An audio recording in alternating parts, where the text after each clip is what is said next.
Voici une petite vidéo pour faire un rappel sur les relations trigonométriques. Premièrement, les relations trigonométriques sont dans le triangle rectangle. Donc, il faut absolument que j'aie un angle droit. Les relations trigonométriques sont déclinées de trois façons. En fait, on va avoir les relations trigonométriques par rapport à un angle, mais il faut d'abord identifier sur le triangle les côtés qui sont en relation avec un angle.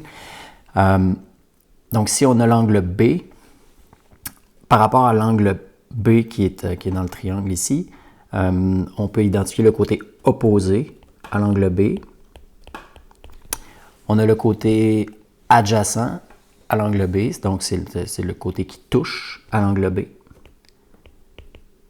Et on a le côté le plus long, celui qui est opposé à l'angle droit, qu'on appelle l'hypoténuse.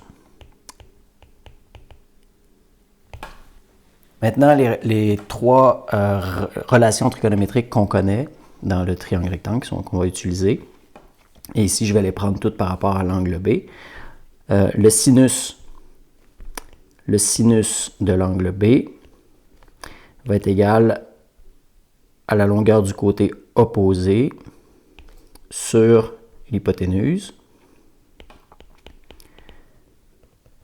Le cosinus de l'angle B est donné par le côté adjacent sur l'hypoténuse.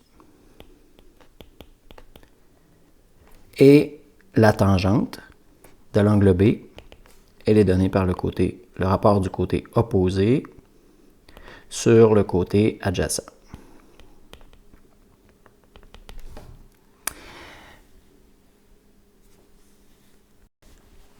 Bon, on va faire un premier exemple. Dans ce cas-ci, ça va être le cas de figure où est-ce qu'on recherche un angle. Il faut toujours se situer par rapport à l'angle, l'angle qu'on cherche. Ici, on cherche l'angle B. Donc, il faut vérifier quelles sont les informations, quels sont les côtés relatifs à l'angle B qui est là. Ici, on regarde par rapport à l'angle B, on se rend compte qu'on a le côté opposé à l'angle B et on a aussi l'hypoténuse. Petit rappel, on peut retenir les relations trigonométriques avec le fameux SOHCAHTOA. Le SOHCAHTOA qui veut dire, en fait, c'est le sinus de l'angle qui est égal à opposé sur hypoténuse, le cosinus de l'angle est égal à adjacent sur hypoténuse et la tangente de l'angle, c'est égal à opposé sur adjacent. Donc ici, on a opposé et hypoténuse. Si on a opposé et hypoténuse, on va utiliser le sinus. Donc on sait que le sinus de B, c'est égal au côté opposé sur l'hypoténuse. Donc, le sinus de B est égal à 7 sur 12. Et lorsqu'on veut avoir l'angle, je ne veux pas avoir le sinus de B, je veux avoir seulement B. Alors, pour avoir B, je vais utiliser ma calculatrice et je vais faire l'arcsinus ou le bouton sin moins 1 du rapport trigonométrique 7 sur 12. Donc, le sin moins 1 de 7 sur 12, ça donne environ 35,69 degrés. Et là, il faut faire très attention, c'est super important que la calculatrice soit en degrés. Le deuxième cas de figure qu'on va regarder, c'est en fait utiliser les relations trigonométriques dans le triangle rectangle pour trouver la mesure d'un côté. Alors ici, on se rend compte qu'on a la mesure de l'angle haut qui mesure 25 degrés et on a la mesure du côté adjacent à l'angle haut. Et ce qu'on cherche, c'est le côté opposé. Donc, avec les rapports trigonométriques que l'on connaît, le fameux SOHCAHTOA, on sait que lorsqu'on a le côté opposé, lorsqu'on veut faire intervenir le côté opposé à un angle et le côté adjacent, on va utiliser la tangente. Donc, la tangente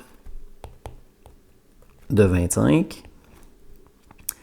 ça va être égal à le côté opposé qu'on cherche sur le côté adjacent qui mesure 6 cm. Maintenant, je veux isoler le côté opposé à droite, alors je vais multiplier par 6 de chaque côté, donc 6 fois la tangente de 25 degrés, c'est égal au côté opposé. Évidemment, la tangente de 25, c'est une valeur, donc 6 fois la tangente de 25, c'est environ 2,8 cm. Et on vient de trouver la valeur du côté. Évidemment, pour trouver l'hypoténuse, on pourrait utiliser un autre rapport trigonométrique ou encore on pourrait utiliser la relation de Pythagore. On a vu également le cas particulier d'un angle de 30 degrés. Donc, dans un triangle rectangle, le côté opposé, on va dire que le côté opposé à un angle de 30 degrés est toujours égal à la moitié de l'hypoténuse.